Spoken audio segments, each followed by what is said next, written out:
was the second stringer for the New York Times under Frank Rich. He's no longer with us.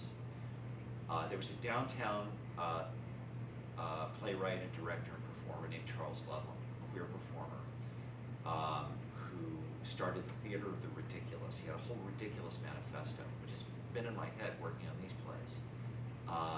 It was very high camp, and he would often take a classic and he would reconfigure it. And he did a version of Camille in which he played the title role, and Mel Gassel panned it. And then he thought, maybe I'm missing something.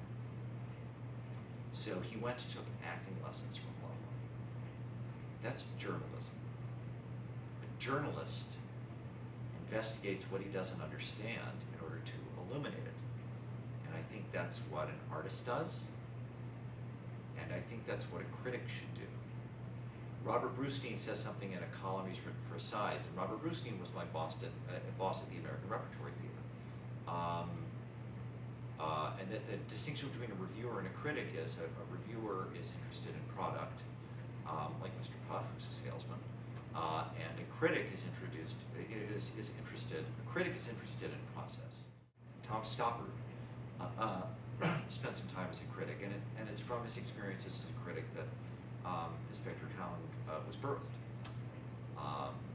So I think that a great critic is interested in exploring why artists make the choices they do.